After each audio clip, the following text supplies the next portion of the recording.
Bom, então vamos vir para os dias atuais, ou mais atuais, que foram em 2014, né? O que aconteceu? E essa história não começa em 2014, a anexação acontece em 2014, mas em 2013 é que nós temos um estopim do problema e a Ucrânia se aproxima do Ocidente para assinar um acordo de associação com a União Europeia.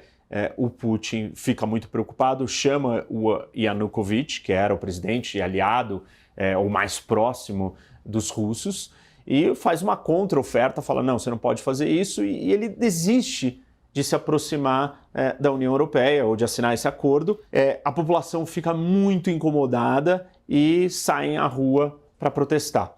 E a resposta do governo ucraniano é muito violenta, e aí os protestos tomam uma proporção, manifestação, conflito, tal, ao ponto de que o presidente se sente ameaçado e decide fugir, e ele foge para a Rússia. E aí derrubam então o governo e começa um período de transição. Todos esses protestos eles foram concentrados numa praça em Kiev, Maidan, e aí todo esse movimento foi chamado de Euromaidan.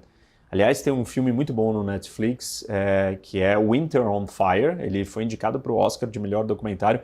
Para quem não assistiu, sugiro assistir, vale a pena. Com a queda e com a fuga do Yanukovych, o parlamento ucraniano escolhe o presidente do parlamento no dia 23 de fevereiro de 2014 para assumir como um presidente interino. E nesse momento, óbvio, existe uma sensação ou a ideia de construir uma nova Ucrânia com uma identidade separada, livre, da história de dominação e ocupação dos russos e dos soviéticos, muito menos ligada à Rússia e muito mais interessada em se aproximar da Europa, do Ocidente. Claro que isso não era unânime, porque o país estava dividido, o país está dividido até hoje. Um dos primeiros atos depois da queda do Yanukovych, e essa ação é bastante problemática e provoca a mobilização e a atenção dos russos, o parlamento ele passa uma lei que diz que o russo não é mais um dos idiomas oficiais da Ucrânia. O presidente interino ele veta essa lei, mas mesmo assim o estrago é feito, porque para o Putin isso é um sinal claro de que a Ucrânia vai se separar e, enfim, ela vai se tornar totalmente ocidentalizada e vai se distanciar das suas raízes ou dos seus laços culturais, históricos com a Rússia.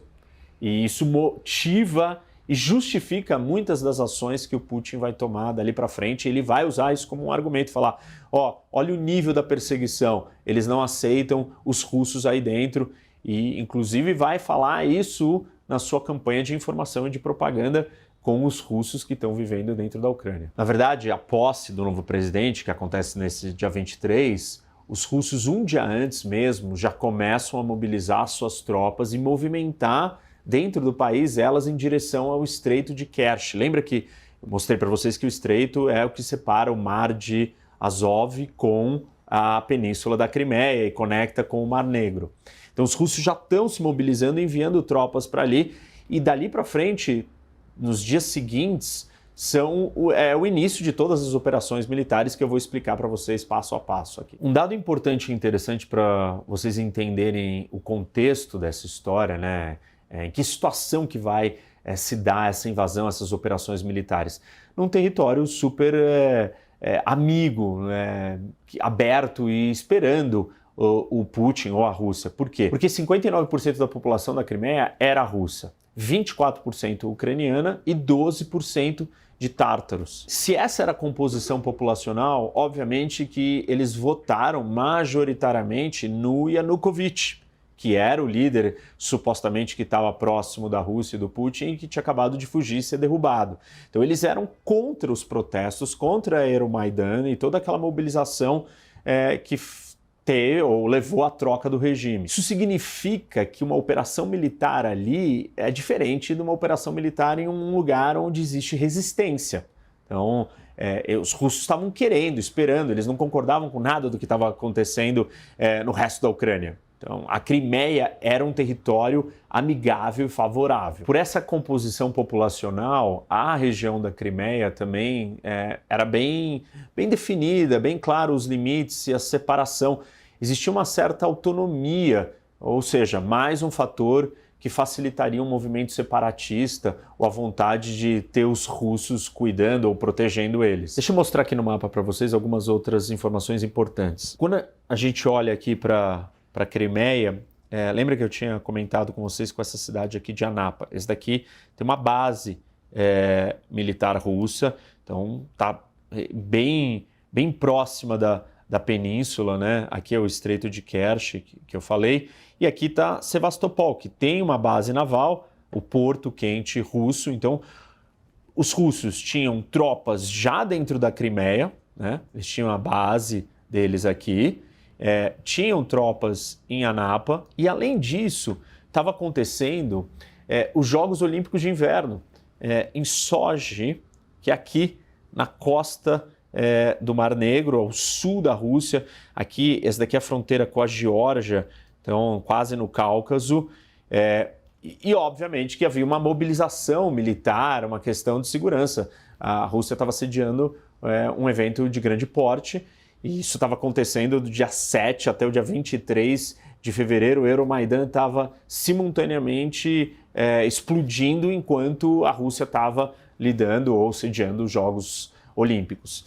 Então, percebe que havia uma mobilização militar aqui e tem essas duas bases, uma dentro já do território que eles queriam e outra muito próxima. Tem um outro fato curioso, que com o fim da União Soviética, existe a questão das bombas atômicas, né? Várias bombas atômicas soviéticas estavam localizadas na Ucrânia, já falei disso bastante também, mas não só isso, a frota naval soviética estava nesse porto de Sevastopol, que é super importante. Então, vários dos navios russos estavam localizados ali. Só que com o fim da União Soviética, esses navios ficaram na mão dos ucranianos. E a mesma discussão que houve sobre a bomba atômica aconteceu, então, em relação à frota naval. Quem ficaria com esses navios? E aí foi assinado um acordo que os russos assumiriam 80% dessa frota, o resto ficaria para a Ucrânia, e a Rússia, em troca disso, respeitaria a integridade territorial da Ucrânia e a Ucrânia cederia para os russos o porto, para que eles pudessem alugar e usar e ser um espaço estratégico, continuar com a Rússia dominando aquele lugar. Outra parte dessa negociação foi que os ucranianos permitiram que os russos pudessem alugar a base naval em Sevastopol. Não a cidade, mas só aquela base que os russos tinham. E esse acordo foi assinado por 20 anos e ele acabaria em 2017. Em 2010, essa negociação, esse acordo de usar a base naval, né, do aluguel russo, ele é retomado. E os russos negociam com a Ucrânia que eles vão poder alugar essa base por mais 25 anos em troca de uma redução do gás que a Rússia vendia para a Ucrânia com desconto de 30%.